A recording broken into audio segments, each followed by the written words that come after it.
নয় ম্যাচে 5টা হারলেও এখনো প্লে অফে ওঠার স্বপ্ন বেঁচে আছে কলকাতা নাইট রাইডার্সের, যার জন্য মিলাতে হবে কঠিন এক সমীকরণ। সর্বোচ্চ 14 পয়েন্ট নিয়ে সুপার ফোর প্রায় নিশ্চিত আরসিবির। সবার আগে বাদ পড়তে যাচ্ছে চেন্নাই সুপার কিংস এবং রাজস্থান রয়্যালস। সব মিলিয়ে 2025 আইপিএলে কলকাতার প্লে অফ খেলার সম্ভাবনা ও বাদ পড়তে যাওয়া 6 দলকে নিয়ে বিস্তারিত জানবো রিপোর্টে।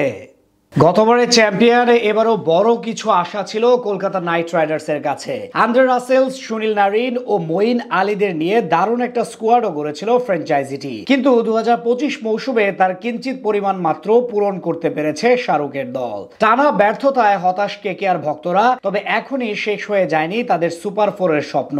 কঠিন এক সমীকরণ মিলাতে পারলে তবেই প্লে অফ খেলা সম্ভব হবে আজিঙ্কা রাহানেদের। এদিকে টুর্নামেন্টের সবচেয়ে সফল দলগুলোর একটা হলেও ইতিহাসের সবচেয়ে বাজে আইপিএল মৌসুম পার করছে চেন্নাই সুপার কিংস। 9 ম্যাচের মধ্যে মাত্র 2টা জিতে এখন বাদ পড়ার সংখ্যায় আছে মহেন্দ্র সিং ধোনির দল। তবে 2025 আসরে এখন পর্যন্ত সবচেয়ে বেশি লড়াই হচ্ছে সেরা 4 দলের অবস্থান নিয়ে, যেখানে প্রথম স্থান বাদে বাকি 3 দলেরই সমান 12 পয়েন্ট করে। এমনকি 5 ও 6 নম্বর পজিশনে থাকা ফ্র্যাঞ্চাইজি দুটিরও ভালো সুযোগ রয়েছে কোয়ালিফাই করার। সবার আগে যদি কলকাতা নাইট রাইডার্সের সমীকরণের দিকে তাকাই, আসরে এখন অব্দি 9 ম্যাচ খেলে 5টা হেরেছে, বাকি 3 জয়ের সাথে পরিত্যক্ত হয়েছে 1 ম্যাচ। সব মিলিয়ে তাদের পয়েন্ট এখন মাত্র 7। এমত অবস্থায় অঙ্ক বলছে আগামী 5 ম্যাচের 4টাতেই জয় নিশ্চিত করতে হবে কেকেআর ব্রিগেডকে।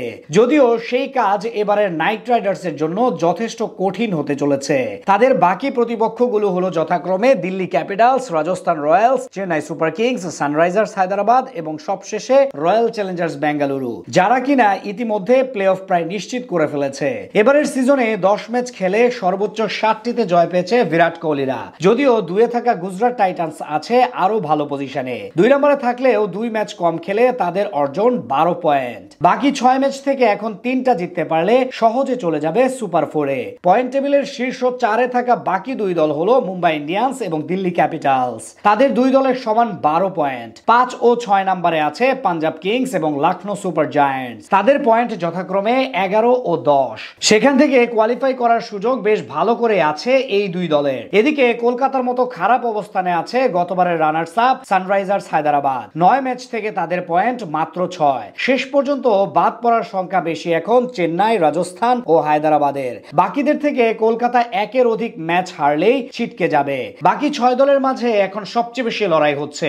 এখান থেকে যে কোনো 2 দল বাদ পড়বে, যদিও এখনো সবগুলো দলের কমপক্ষে 5টি করে ম্যাচ বাকি আছে।